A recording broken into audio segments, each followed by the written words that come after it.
నమస్తే అమ్మా. నమస్తే అమ్మ. శ్రీమాత్రే నమః.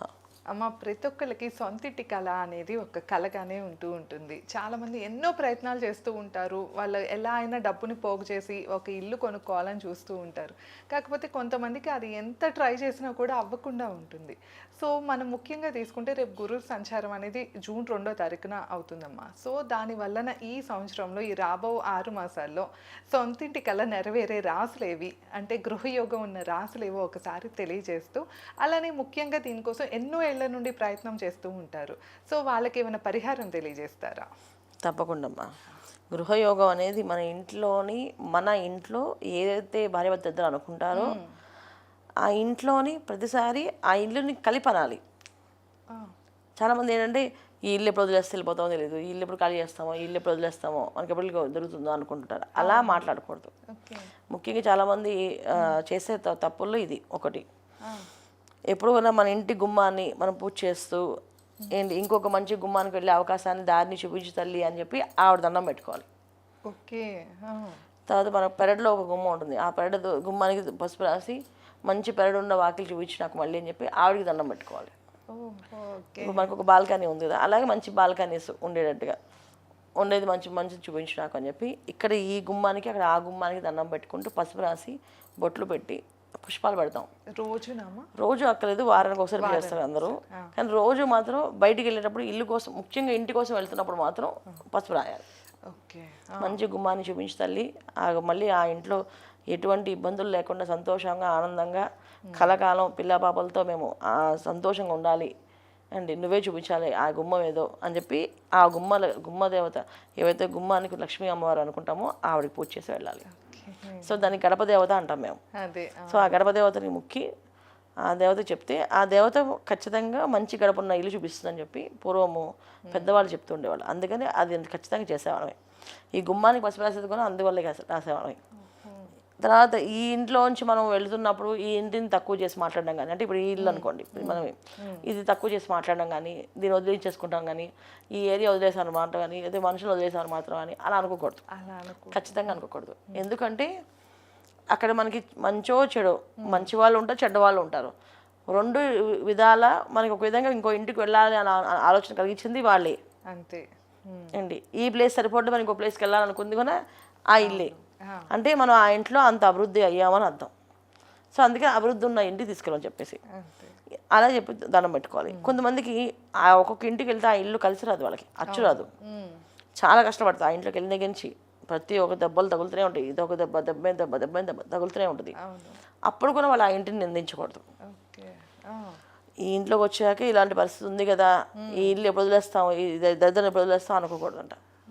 అప్పుడు కూడా ఈ పరిస్థితి ఉండదు. అప్పుడు కూడా ఏమనాలంటే మాకు మంచి ఉండే ఇల్లు గుమ్మాన్ని మాకు చూపించమ్మా ఏంటి, ఏమో ఇంట్లోకి వచ్చిన దగ్గర నుంచి ఇలా ఇబ్బంది పడుతున్నాం కదా, ఇంకోసారి ఇంకో ఇంటికి ఇంకో గడపకి వెళ్ళినప్పుడు ఆ ఇంట్లో అన్ని సంతోషాలు సుఖాలు ఉండేలాగా నువ్వే అనుగ్రహించమ్మా, మమ్మల్ని దీవించమ్మా అని చెప్పి దండం పెట్టుకోవాలి.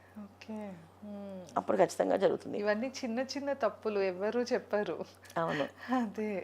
అదే జనరల్గా ఏంటంటే వీటికి మనము మాటలు చెప్తూ ఉంటే వింటుందా అంటే శబ్దధ్వని ఏదైతే శబ్దం అనిపిస్తుందో ఆ ఆరా అనేది వెళ్తుందంట. ఆ ఆరా వెళ్ళి తీసుకెళ్తుంది, మనకు ఖచ్చితంగా మంచి ఇంటికి తీసుకెళ్తుంది. కొనుక్కునే అవకాశం ఉంటుంది. కొంతమంది అసలు కొనుక్కునే ఆలోచనే ఉండదు, అసలు అవకాశం ఉందో తెలియదు వాళ్ళ పాపం. వాళ్ళు కూడా గుమ్మం దగ్గర పసుపు రాసి దండం పెట్టుకుంటూ రోజు 2 పుష్పాలు పెడుతుండే గుమ్మానికి, ఖచ్చితంగా వాళ్ళకి మంచి ఇల్లు, సొంత ఇల్లు చూపిస్తుందంట ఆవిడ. చిన్న విషయం ఇది, కానీ చాలా పెద్ద రిజల్ట్ ఉంటుందమ్మా. కానీ మన పెద్దవాళ్ళు పూర్వం చెప్పేవాళ్ళు, ఇప్పుడు చెప్పేవాళ్ళు ఎవరు లేరు. ఒకళ్ళు చెప్దాం అనుకుని వినేవాళ్ళు లేరు, వినట్లేదు. అందువల్ల తెలియట్లేదు విషయాలు. పవర్ ఆఫ్ స్పోకెన్ వర్డ్స్ అంటారు. ఇప్పుడు మనం అందరూ మేనిఫెస్ట్ అంటున్నారు, మేనిఫెస్ట్ చేసుకోండి చెప్తున్నారు. అవన్నీ ఎక్కడి నుంచి వచ్చాయి? అంతే కదా. అదే మనం మాట్లాడే మాటలే మేనిఫెస్ట్. నాకు ఇది కావాలి అని మాట్లాడాలి, ఇది వద్దని చెప్పకండి, నాకు ఇది వచ్చింది అని అనుకోండి, రాలేదు అనుకోకండి అని చెప్తున్నారు. మేనిఫెస్ట్ చేస్తారు. ఈ మేనిఫెస్ట్ అన్ని ఎక్కడి నుంచి వచ్చాయి? పూర్వం మనకి పెద్దవాళ్ళు ఏం చెప్పేవాళ్ళు అంటే చెడు అనొద్దు, మీకు ఏది కావాలో అదే మాట్లాడండి, ఏది వద్దో దాని గురించి మాట్లాడకండి. ఇప్పుడు ఆ అమ్మాయి మాట వినదు, నేను తీసుకురమ్మంటే ఇప్పుడు కాపురం తిరుగుతామని చెప్పేవాళ్ళు తల్లిదండ్రులు. ఆ అమ్మాయి వస్తే నాకు నా మాట వినట్లేదమ్మా అంటే అలా అనుకురా, నీ భార్య ఆ అమ్మాయి నీ మాట వింటుంది, నీ చెప్పినట్టే చేస్తుంది, నీకు నచ్చినట్టే ఉంటుంది, నీకు నచ్చినట్టే ఉంటుంది ఆ అమ్మాయి అని 10 సార్లు అనేవాళ్ళు వాళ్ళు. ఎందుకంటే పవర్ ఆఫ్ స్పోకెన్ వర్డ్ అవి. ఓకే. వాళ్ళు అలా అనడం వల్లే అది వాళ్ళకి ఆ శబ్దధ్వని వల్ల వాళ్ళకి ఆలోచన విధానం ఇద్దరికి మారేది. ఓకే, నేను చెప్పినట్టు వింటా అంటుంది అమ్మ, నేను కొంచెం చూద్దాం వింటుందో అని చెప్పేసి వీళ్ళు మారడం. అక్కడ ఆ అమ్మాయి 10 సార్లు అనడం వల్ల ఆ అమ్మాయి కూడా సరే వాళ్ళు చెప్పినట్టు వినమని చెప్పారు అమ్మ నాన్న, విందామని ఆలోచన కలగడం, ఇవన్నీ జరుగుతాయి.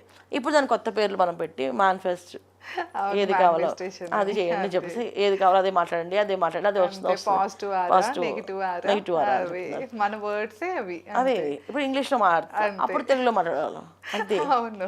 అంటే అప్పట్లో ఉమ్మడి కుటుంబాలు ఉండేవి, ఆ పెద్దవాళ్ళు ఇంట్లో ఉండేవాళ్ళు. సో మనం చేసే చిన్న చిన్న తప్పులకు కూడా చెప్తూ ఉండేవాళ్ళు. ఇప్పుడు ఎవరు చెప్పేవాళ్ళు లేరు.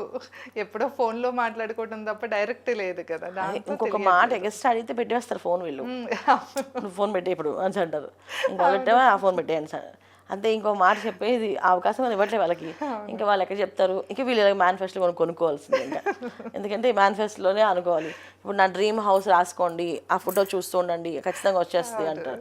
ఎలా వస్తుంది? వీళ్ళ యోగం ఏంటంటే, మేము పిల్లలు సరదాగా చిన్నప్పుడు చెప్పేవాళ్ళు, మనం ఇది చిన్న చిన్న గదిలే పెద్ద, నీకు పెద్ద గది ఉన్న ఇల్లు తీసుకుంటామంట, నీకు పెద్ద పందిరి మంచం వేసేస్తాను నీకు ఆ గదిలో, ఆ గది నిండా నీకు బొమ్మలు ఉంటాయి, అది నువ్వు చక్కగా ఆడుకోవచ్చు. అంటే ఎప్పుడు నాన్న అంటే, నువ్వు రోజు అనుకుంటుండు మా నాన్నకి మంచి గది కొనేస్తారని, అలా కొనేస్తారే రోజు నేను అని చెప్పేవాళ్ళు.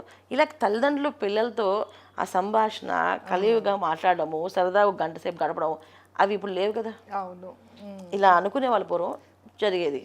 సో ఏదైనా స్థలం చూసినా, ఇల్లు చూసినా, ఇక్కడ ఇల్లు కట్టాలి, పెద్దనాన్నకి ఆ గది, పెద్దమ్మకి ఈ గది ఇద్దాము, ఏంటి మావయ్య వాళ్ళకి ఈ గది ఇద్దాము అని అన్ని లెక్కలు వేసుకునే వాళ్ళు. స్థలం చూడగానే ఆ స్థలం వీళ్ళకి ఆకర్షణ వచ్చేస్తుంది, వచ్చి ఇల్లు కొనుక్కునేవాళ్ళు.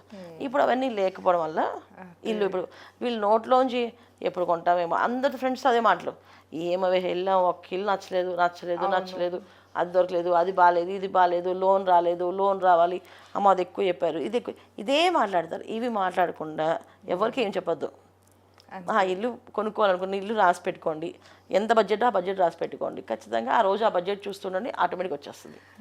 మాట్లాడకూడదు, ఇది నిజంగా జరుగుతుందా, అవుతుందా, అవ్వదా, అలా ఏ సందేహాలు ఏం పెట్టుకోకుండా చక్కగా రాసి పెట్టి గుమ్మానికి నమస్కారం చేసి, ఇంట్లో ముఖ్యంగా కులదేవతలు ఉంటారు, ఎవరింటికి వాళ్ళకి కులదేవత ఉంటుంది, గ్రామదేవత ఉంటుంది. సో ఆ కులదేవతకి గ్రామదేవతకి చెప్పాలి ఎప్పుడు కూడా. ఈ కులదేవతకి గ్రామదేవతకి చెప్పేది ఎప్పుడంటే ఆదివారాల రోజున వాళ్ళ ఇంట్లో నైవేద్యాలు ఉంటాయి. కొంతమందికి ఈ పరమాణంలా వండుతారు, కొంతమంది తెల్లన్నమే ఉండి దాని మీద పసుపు కుంకుమ వేసి పెడతారు నైవేద్యం, అలాగే ఉంటాయి వాళ్ళు. అవేంటో కనుక్కొని దైవానికి పూజ చేసి, మేము ఇల్లు కొనుక్కుంటున్నాం, ఆ ఇంట్లో నువ్వు గృహప్రవేశం చేయాలమ్మా, నువ్వు వచ్చి ఉండాలి ఆ ఇంట్లో అని చెప్పి ఆవిడకి చెప్పి నైవేద్యం పెడితే ఖచ్చితంగా ఆవిడ ఆ దారి చూపిస్తుంది. అలాగే గ్రామ దేవత ఉంటుంది, గ్రామ దేవతకు దండం పెట్టుకోవాలి, ఈ గ్రామం నుంచి మంచి గ్రామాన్ని చూపించి నాకు, ఏ గ్రామానికి వెళ్ళమంటావు చెప్పు నువ్వే అని చెప్పేసి అంటే ఆవిడ ఏ గ్రామము చూపిస్తుంది. సో ఈ కులదేవత గ్రామ దేవతలు అనే పూజలు అప్పుడు ఓన్లీ ఇళ్ళకి మాత్రం చేసేవాళ్ళు. అందుకే వాళ్ళ సంవత్సరానికి ఒకసారి వాళ్ళని గుర్తుపెట్టుకున్నాం అని చెప్పి వాళ్ళకి ఏదో బలులు, నరబలు, అలా ఏవోటి ఉన్నాయి బలులు, ఈ బలు ఇచ్చేవాళ్ళు. దీన్ని కాస్త వీళ్ళు చాదస్తంగా తీసుకొని అదేదో కాస్త ఆ బలి కాస్త మనుషులు ఇచ్చేదాకా వెళ్ళింది, అది కూడా బంద్ చేయించి ఇంకా అసలు ఆ పూజలే మానిపించారు. ఇప్పుడు అందుకే ఇప్పుడు ఏదైనా పూజ జాతర అంటే ఆషాఢ మాసంలో చేస్తారు, మిగతా రోజులు చేయరు.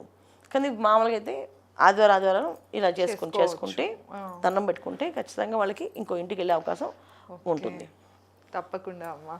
సో విన్నారు కదా, మనకి గృహయోగం కోసం అయితే ఎన్నో రకాల చిట్కాలు చిన్న చిన్నవి మనం ఇంట్లో చేసుకునేలాగానే అమ్మ అయితే తెలియజేశారు. ఇంకా మీకు ఏమైనా సందేహాలు ఉన్నాయి, లేకపోతే సమస్యలతో ఇబ్బంది పడుతున్నారు, ఒకసారి మీకున్న యోగాలు ఏవో తెలుసుకోవాలి అంటే స్క్రీన్ పైన స్క్రోల్ అయ్యే నెంబర్కి కాంటాక్ట్ చేయండి. ధన్యవాదాలు. నమస్తే అమ్మ. శ్రీమాత్రే నమః.